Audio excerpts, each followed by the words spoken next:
Привет, я Саша. Добро пожаловать на мой канал Cooking Time, на мою кухню Cooking Time, на которой сегодня будем печь вот эти вкуснейшие сконы. Лимонно-ягодные, в моем случае блюберичные, но можете брать какую угодно ягоду или заменить ее вообще кусочками фруктов, и все это будет очень вкусно, аппетитно, ароматно, а главное, как всегда, просто тыц-пыц и готово. Следите за руками. Поехали! Сразу разогреваем духовку до 190 градусов Цельсия, 375 Фаренгейтах. Для приготовления пышных, вкусных сконов в идеале использовать кислую пахту. Но, например, у меня ее сейчас нет, и это не страшно, ничто не должно вас останавливать. Вместо кислой пахты вы можете использовать кефир, жидкий йогурт натуральный, без добавок, или, как я, молоко, куда нужно просто добавить немного лимонного сока, хорошо перемешать и оставить минут на 10 при комнатной температуре, пока будем заниматься всем остальным. Берем чашу для смешивания, в чашу муку, разрыхлитель, сахар или сахарозаменитель, либо то, либо другое, что вам там больше нравится и подходит. И обязательно немного соли для баланса вкуса.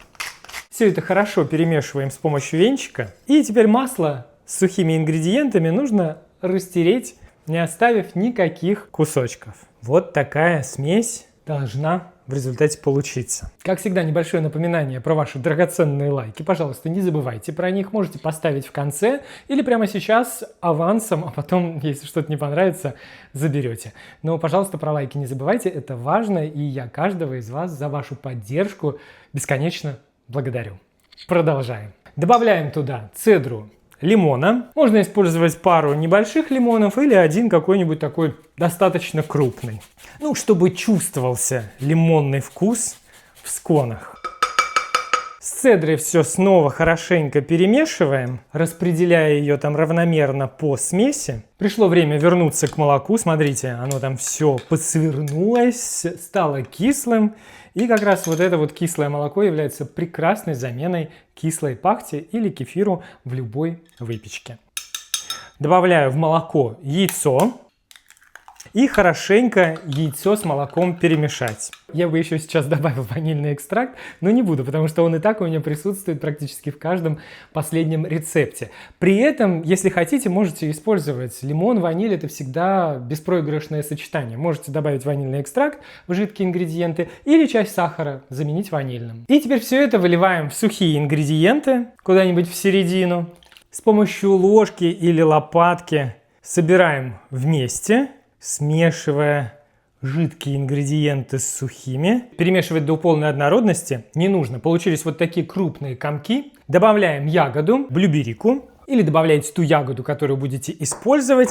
И вот теперь уже аккуратно все смешиваем, распределяя ягоду по тесту. И вот здесь уже не должно остаться каких-то сухих ингредиентов, обязательно собирайте их с дна. Когда все смешалось и ничего сухого там в чаше не осталось, присыпаем столешницу мукой равномерно, хорошенько. Это вам. И выкладываем тесто на столешницу. Сверху теста тоже слегка присыпаем мукой и вот так вот пальчиками распределяем в прямоугольник. Если тесто сильно липкое и распределять его пальчиками сложно, ну просто добавьте совсем слегка, чуть-чуть припудрите его еще мукой. Распределили вот так вот в прямоугольник толщиной где-то сантиметра 3 максимум. И вот таким вот образом, хобана, сложили пополам. Снова сверху чуть-чуть, совсем немного, присыпаем мукой.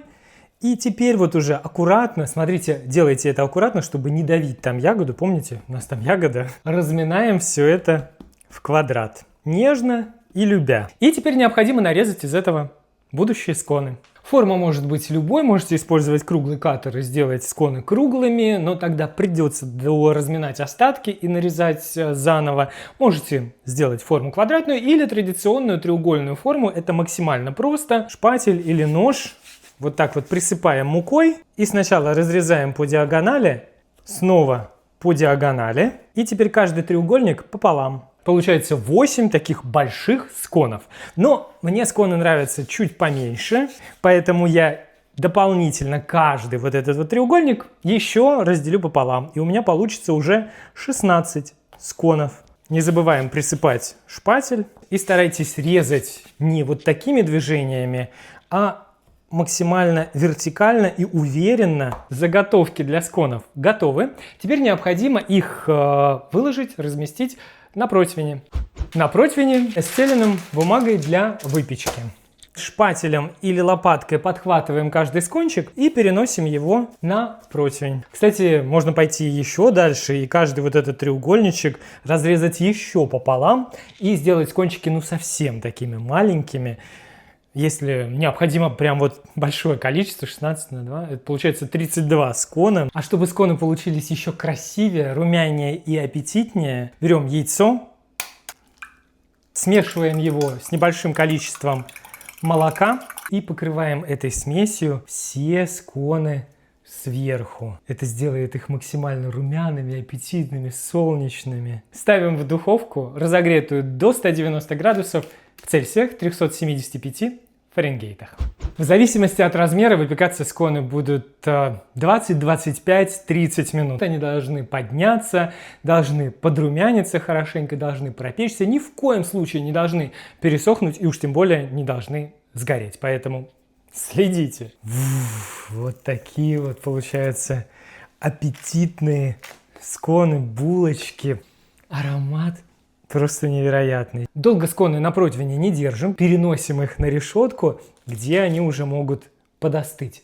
Подостыть, дожидаться полного остывания – это просто преступление, потому что особенно хороши сконы в свежем, еще теплом виде. Но и в остывшем виде они тоже очень вкусные. Кроме того, их всегда можно немного подразогреть. А еще сконы можно заморозить.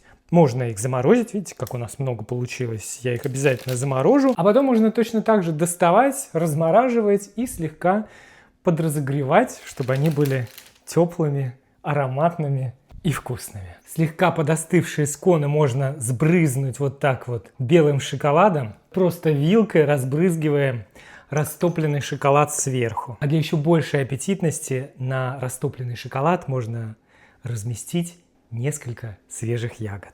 Оп! Вот такая красота получается. Запах совершенно помрачительный. Даже язык заплетается, он какой-то такой уютный. И они такие со всех сторон, видите, румяные. И сверху, и донышко румяное, и корочка хрустящая. Нежные внутри, сливочные. Такие ягодные, такие лимонные. И хороши такие скончики и на завтрак, и на какой-нибудь перекус, и на пикник можно с собой взять, и днем со стаканом молока, кефира. И это что-то невероятное. И так много ягоды там внутри. Самый вкусный скон тебе. Самый красивый и самый вкусный. Самый ароматный. Я вот слышал, ты говорил умопомрачительные.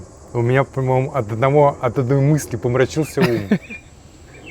Ну какие же вкусно пахнущие и прекрасно выглядящие. Я не рассчитывал, что они будут такие нежные. А они такие мягкие-мягкие, прям расплываешься. Всем срочно надо. Список всех ингредиентов вы, как всегда, сможете найти в описании под видео и в прикрепленном комментарии. Я под видео, напоминаю, жду ваши лайки. Пожалуйста, не забывайте про них. Комментарии пишите, впечатлениями делитесь, идеи подкидывайте. Подписывайтесь на канал, если этого еще не сделали. Приводите сюда своих друзей. Чем нас здесь будет больше, тем видео будут выходить чаще. Всем желаю всего самого хорошего, доброго, вкусного. До новой скорой встречи. Пока-пока. Ну правда, вкусные получились? Нет. Вот такие. Замечательные. Не понимаю, о чем ты спрашиваешь. Ничего нету. Ничего не было.